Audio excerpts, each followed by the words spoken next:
अब आ जाते हैं सब फ्रेम के बारे में। सब फ्रेम फ्रेम में क्या है?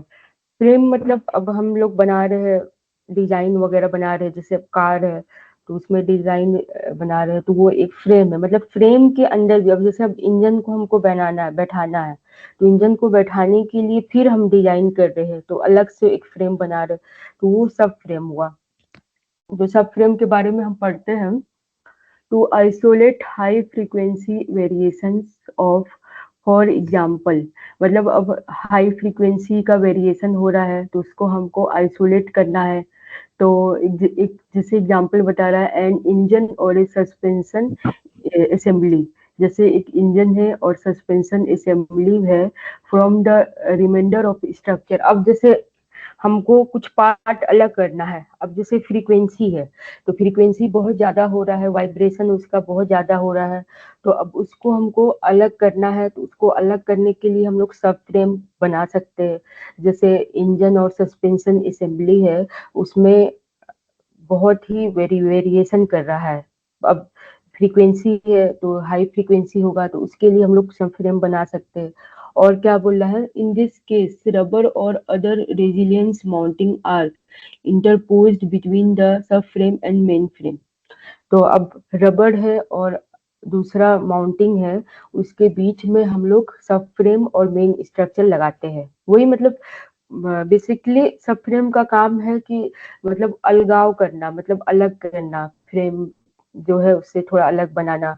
और मतलब वही मतलब कुछ भी हो सकता है, फ्रीक्वेंसी हो सकता है, लोड लोड की वजह से अलग करना पड़ेगा, तो वही आपका सब फ्रेम के बारे में है।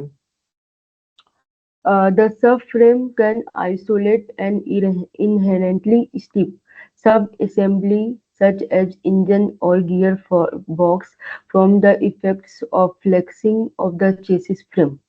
वही बता रहा है कि जो सब फ्रेम है उसको हम लोग आइसोलेट कर सकते हैं, इनहेरेंटली कर सकते हैं सब असेंबली से, जैसे इंजन हो गया, गियर बॉक्स हो गया, जिससे जो इफेक्ट हो रहा है, जो फ्लेक्सिंग हो रहा है चेसिस फ्रेम को, वो इफेक्ट को हम लोग कम कर सके। मतलब जो जिससे मेरा जो कार वगैरह है, जो गाड़ी है, उसमें दिक्कत हो रही है, उस पार्ट को हम लोग सब फ्रेम से अलग कर दिए, जिसमें कोई प्रॉब्लम ना हो फ्रेम में आगे चल के, मतलब कुछ डैमेज वगैरह ना हो।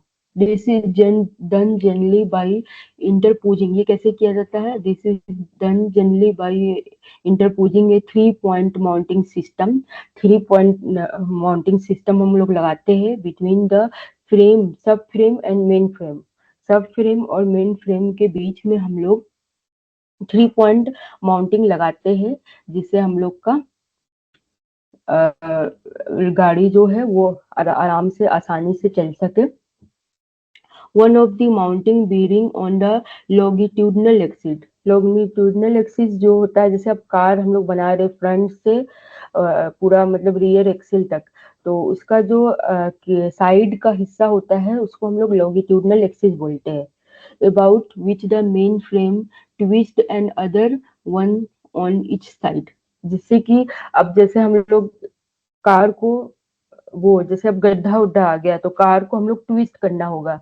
ट्विस्ट करने के लिए अब हम लोग को डिजाइन वैसा बनाना होगा ना, कि अब डिजाइन बनाने के लिए फ्रेम तो ठीक है, अब उसके अंदर सब फ्रेम भी बनाना होगा कि अब जैसे गाड़ी अपने आप ट्विस्ट कर सके, ट्विस्ट कर सके, मतलब कोई प्रॉब्लम ना हो, उसको डैमेज ना हो गाड़ी घूमते समय। अब जैसे बरसात का दिन है, बरसात का दिन में गड्ढा उड्ढा भर जाता है तो एक व्हीकल क्या होता है, एक जो व्हील होता है व्हीकल का, वो मुड़ सकता है, मुड़ जाता है, या गड्ढा में चल गया एक पहिया, तो उसके लिए हम लोग क्या करते हैं कि उसमें मतलब ऐसा हम लोग बनाते हैं, डिजाइन ऐसा करते हैं, सब फ्रेम बनाते हैं कि वो डैमेज ना हो, पहिया अपने से ट्विस्ट कर ले।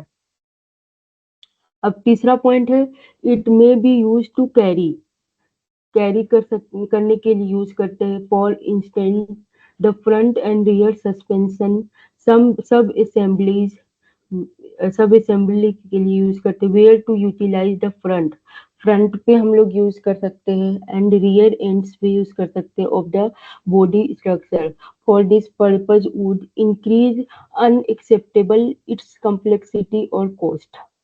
इससे क्या होगा, थोड़ा बहुत तो होगा, मतलब डिसएडवांटेज भी है कि कॉस्ट बढ़ जाएगी, कम्प्लेक्सिटी भी बढ़ जाएगी, बट क्या करना है कि अब हमको अपना सेफ्टी भी तो देखना है। सेफ्टी के लिए हम लोग को थोड़ा सा सब फ्रेम भी बनाना पड़ता है। और introduce difficulty in either manufacture और सर्विसिंग और बोथ।